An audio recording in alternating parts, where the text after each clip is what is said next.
તમારો દોસ્ત કૌશિક પાનસુરિયા, જાગૃત નાગરિક। હવે મારી બાજુમાં ઉભા એ ખેડૂત અમરેલી જિલ્લાના ધારી તાલુકાના મોણવલ ગામના છે અને મારા રિલેટિવ એટલે કે સગા ભાણિયાભાઈ છે। એમની જોડે આ ડિજિટલ સમયની અંદર એક ખૂબ જ મોટા પ્રમાણનું ફ્રોડ થયેલું છે। હવે એ હું તમને વિગતવાર વાત કરું।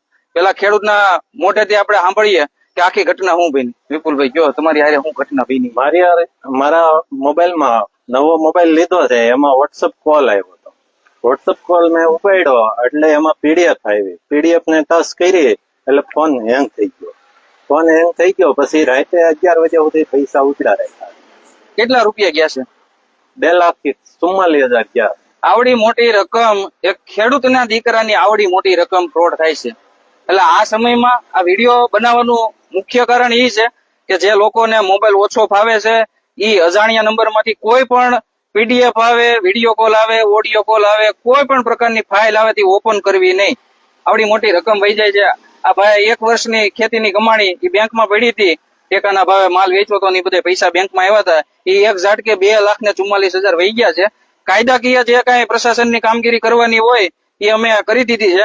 હમણાં અહીંયા અમે ધારી પોલીસ સ્ટેશને જ ઉભા છીએ, પીએ સાહેબ આવે એટલે એની રજૂઆત કરવાની છે કે આવું ફ્રોડ થયું છે, એટલે તમારાથી થતી મદદ અમને કરજો। અને જે આ ભાઈનામાં અમારા ભાણિયાભાઈમાં જે વિડીયો કોલ ફાઇલ આવી હતી એ હું તમને બતાવું, ખોલો તો લોક। આવા કિસ્સા અવારનવાર બને છે। પેલા આવ્યો તો વિડીયો કોલ, પેલા વિડીયો હવે જો આ એના નંબર છે, મોબાઈલ આડો આ એના નંબર છે, એનો સામેથી વિડીયો કોલ આવેલો છે। પછી ભાઈ મેસેજ કર્યો એટલે આ ભાઈ કીધું હાય, પછી એને વિડીયો કોલ કરેલો છે। પછી અહીંથી કોઈ પણ પ્રકારના અમે આમાં મેસેજ નથી કર્યા, એના આવેલા છે। આમાં પીડીએફ આવી છે, આ બીજો નંબર છે, આમાં પીડીએફ આવી છે અને ટચ કરવી એટલે ફોન હેંગ થઈ જાય। આને આ ફાઇલને ખાલી ટચ કરવાથી તમારો મોબાઈલ હેંગ થઈ જાય છે। તમારે નથી ઓટીપી આપવો પડતો, નથી કેવું પડતું કયા બેંકમાં તમારું એકાઉન્ટ છે, કોઈ વસ્તુ પિન ટ્રાન્ઝેક્શન નથી નાખવો પડતો। એટલે આજે અમુક જુવાનિયા એમ કે ને કે એટીએમ વિના પૈસા ન ઉપડે ને ગૂગલ પે માંથી પિન નાખ્યા વિના પૈસા ન ઉપડે, એની કાળજી લેવા જેવી બાબત છે આ। ખાલી પીડીએફ ઉપર ટચ કરો ને આખો મોબાઈલ હેંગ થઈ જાય છે। અને આ ખેડૂતના દીકરાના 2,44,000 રૂપિયા ઉપડી ગયા ફક્ત ને ફક્ત અડધી કલાકમાં। આ શનિવાર રાતની ઘટના છે।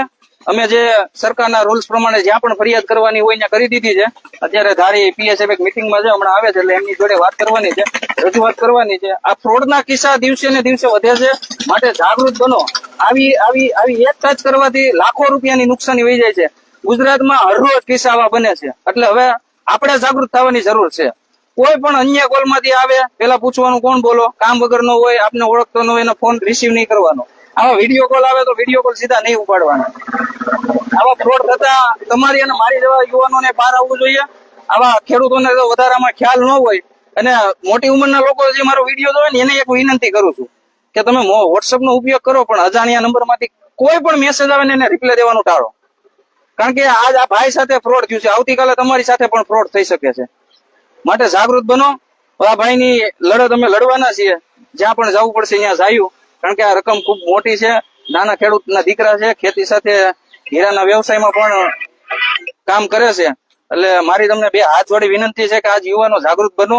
આવા કોઈ પણ તમારી આસપાસ ક્યાંય આવી ઘટના બનતી હોય તો એને ફેસબુકના માધ્યમથી, યુટ્યુબના માધ્યમથી, વોટ્સઅપના માધ્યમથી લોકોને જાગૃત કરો અને આવી ઘટના બનતી અટકાવો। હવે જોઈએ આનું પરિણામ શું આવે છે। હવે મેં મિત્ર સર્કલ અધિકારીઓ સાથે વાત કરી એટલે મને એવી જાણ મળી છે કૌશિકભાઈ આ બહુ અંદરખાને બધું ફ્રોડ થાય છે।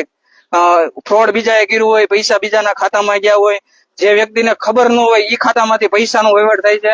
એટલે કોઈ પણ ને ઓટીપી દેતા, ગૂગલ પે નું સ્કેનર દેતા, આ બધું અટકાવજો। જાગૃત બનો, બોલતા શીખો અને ફરિયાદ કરતા શીખો। જય હિન્દ, વંદે માતરમ, ભારત માતા કી જય।